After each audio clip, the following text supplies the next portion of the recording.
দেশের অন্যতম আলোচিত ইয়াং পলিটিক্যাল লিডার সুলতান কিছুদিন আগে একটি সড়ক দুর্ঘটনায় তিনি তার স্ত্রীকে হারিয়েছেন। তবে আজ তাকে হঠাৎ করে গ্রেফতার করা হয়েছে। স্যার, কি চার্জ আনা হয়েছে আপনার উপর? আপনার মতো একজন পলিটিক্যাল লিডারকে কেন গ্রেফতার করা হচ্ছে? আমি কখনো অন্যায় করিনি, ন্যায় করেছি।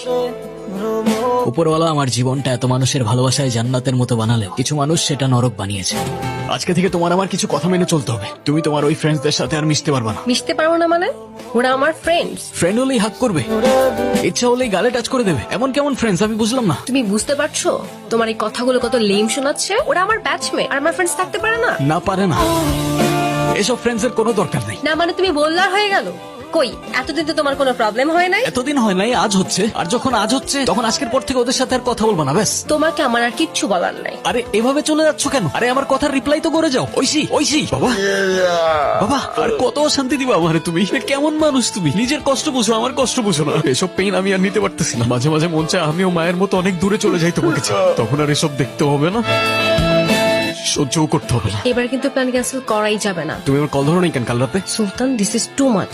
কি শুরু করছো এখানে? Of course this is too much. আমি সারা রাত তোমাকে কল করে যাবো আর তুমি একটা রিপ্লাই পর্যন্ত করবে না। কি পাইছোটা কি? এদিকে আসো। কি শুরু করছো তুমি এগুলা? কি শুরু করছি আমি? আমার একটা লাইফ আছে, আমার একটা ফ্যামিলি আছে। আরে আমি কি বলতেছি আর তুমি কি বলতেছো?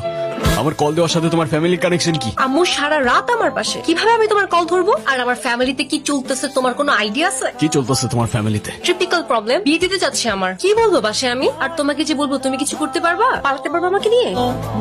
তোমাকে জিজ্ঞাসা করে কি লাভ? আমার তো মনে হয় আমাদের সবকিছু এখানে শেষ করে ফেলা উচিত। পারবো, হ্যাঁ পালাতে পারবো, কিন্তু কবে, কিভাবে? কালি তুমি স্টেশনে চলে এসো, আমি ওয়েট করবো তোমার জন্য। আমাকেও একটা দে। কি যেন বললি? পালাই যাবো আমি। পালায় যাবে মানে? কোথায় পালা যাবে? জানি না, ঐশীর বাসায় প্রবলেম। পালা যাবে মানে? পালায় যাওয়ার টপিক কোত্থেকে আসলো? যেতে হবে, আমি ওর কথা দিছি। আর প্রত্যেকটা মুহূর্ত ওরে হারানোর ভয় পাই আমি ওর ছাড়া বাঁচতে পারবো না। দেখ সুলতান, যা করবি চিন্তা ভাবনা করে কর। তোর এখন কেরিয়ার করার সময়। তুই চলে গেলে আঙ্কেলের কি হবে একবার ভাবছোস? পাগলামি করিস না ভাই, সব পালন টালনের চিন্তা এখন মাথা থেকে বাদ দে।